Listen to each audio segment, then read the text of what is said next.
Evening, and thanks for joining us tonight. You may have heard of the HOPE program in North Carolina. It was created during the pandemic to help people pay rent and utility bills when they were in a tough spot.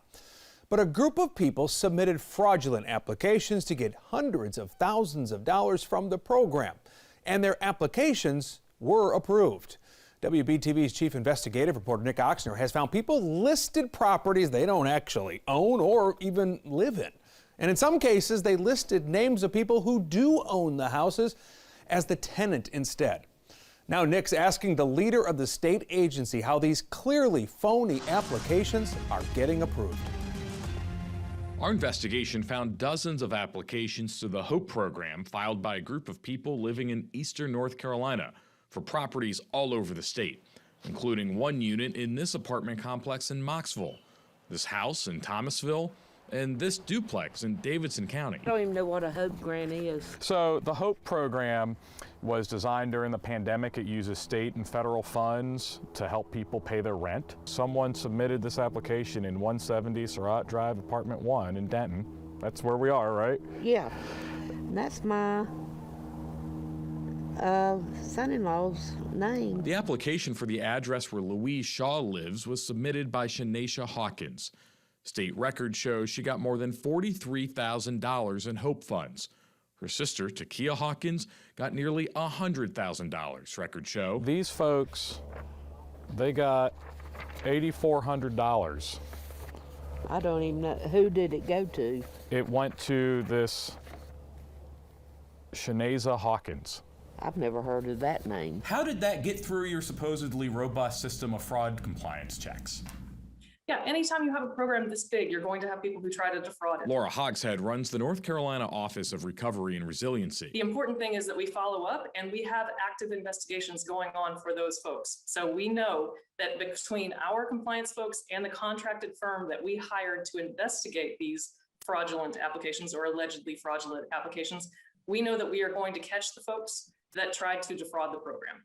But you haven't caught these folks. They got the money. In any benefit, if one benefit is going to somebody who doesn't deserve it or is trying to fraud the state, that's one too many. State Treasurer Dale Falwell has been voicing his concern about fraud in the HOPE program since last fall, when his office started being flooded by calls from check cashing businesses, raising concerns about seemingly fraudulent HOPE grant checks. It's very, very troubling, especially given the fact that there was a moratorium and there was this hundreds of millions of dollars set up to try to bridge the gap during the height of the COVID period between the renters and the landlords, and that this program is just absolutely broken. What is your message to those people who need the help, can't get it, are going to watch this ring of people who are submitting fraudulent applications get the money that they could use to help keep their lights on?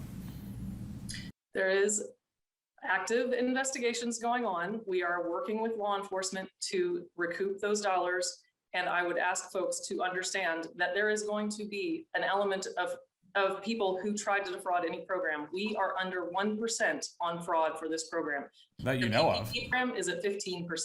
So I want to keep this in perspective. We sent $774 million out and less than 1% is being contested. How does that comfort me if I'm being evicted from my home or my lights are shut off? Right now, we are continuing to work with legal aid. We are continuing to work with people who call our call center to direct them to the correct resources. So your message to people who needed help from your office but couldn't get it because you're cutting fraudulent checks is sorry? The message is continue to call.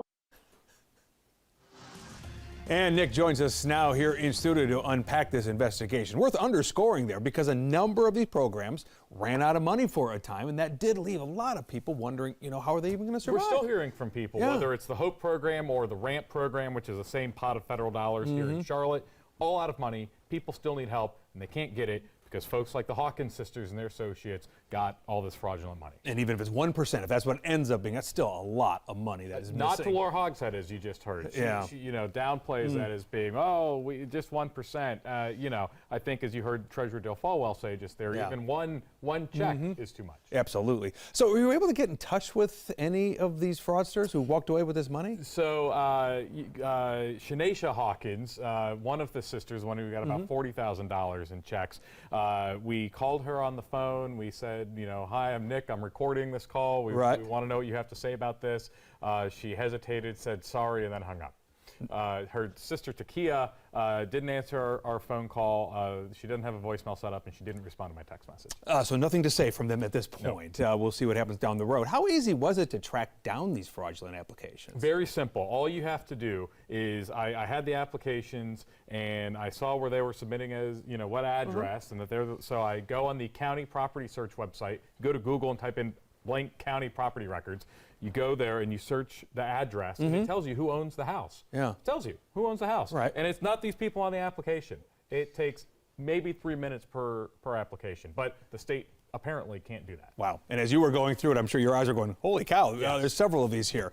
So what happens to these folks now going forward? I know you've been trying to reach out to them. Is there a criminal investigation underway? Well, the Office of Recovery and Resiliency, which you heard from Laura Hogshead there, they claim that they have already made a criminal referral. They actually claim they'd made a criminal referral before our questions, although they won't tell us to whom or when they made that referral.